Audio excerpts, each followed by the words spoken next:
Welcome to the Gus Alva Perspective, a videocast that is earmarked to address gratitude and abundance over the mindset of scarcity and fear. We oftentimes get spewed a fair amount of negativity through the airwaves, and I thought that maybe creating a videocast that would help with a counterpoint would be particularly useful. That meant that there was a degree of worrying on my end. And in fact, that is the topic that I'd like to touch on today, and that is worrying. Part of being a human being is that we all get concerned. We all get worried about different circumstances, different things that are happening around us.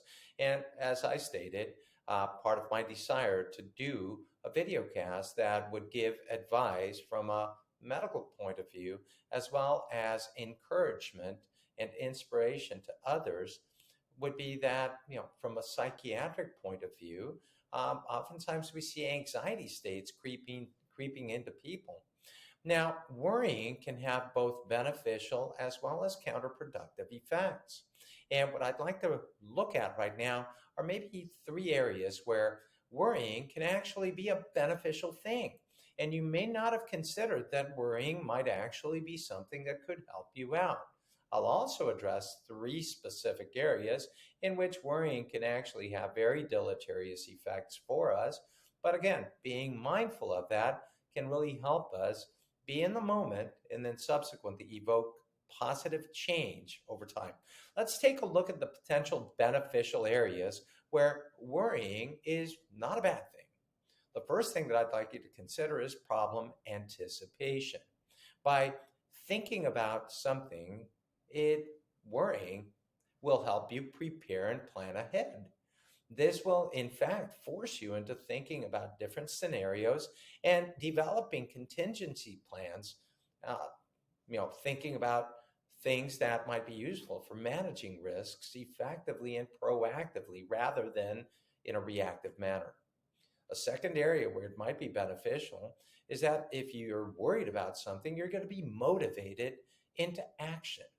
And whatever motivators are out there that spur us in taking appropriate steps to address the source of our concerns, well, ultimately that will help us be better prepared to address the very areas that we might be concerned about.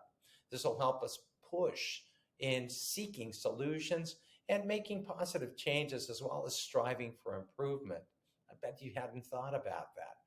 A third area in which worrying might actually be beneficial is having a heightened sense of awareness. And in a previous video cast, we spoke about situational awareness. Well, that's exactly what this entails.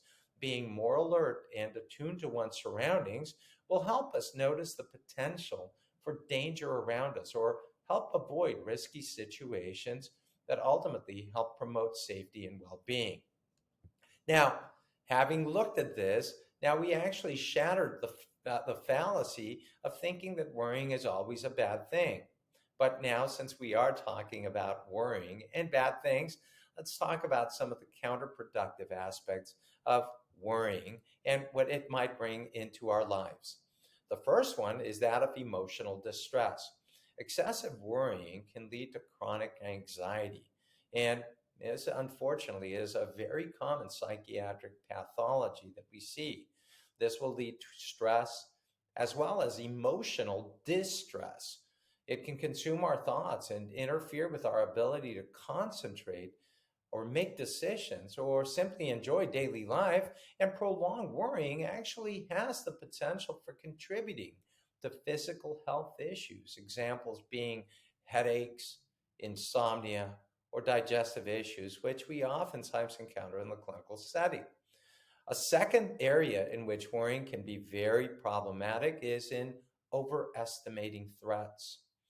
Keep in mind that this involves overestimating the likelihood or severity of negative outcomes.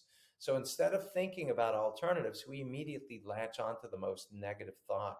And this cognitive bias can lead us to unnecessary fear and excessive caution, which ultimately causes us to avoid opportunities and further limits our potential for self-growth. So we see an example here that a cycle of worry will lead to further anxiety. And so now, unfortunately, we're in this spiral where we've got additional problems. And the third area in which worrying can really be highly problematic is in a sense of lack of control. Worrying can drain our mental as well as our emotional energy without leading to meaningful solutions. And if you think about it, that is something that we don't want to be stuck in.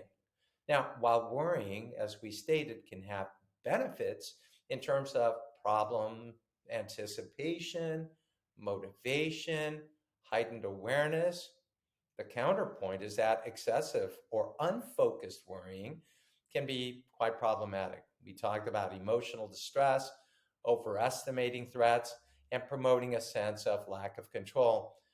Ultimately, is it important to find a balance? You bet it is. Developing healthier coping mechanisms will help us manage worrying effectively.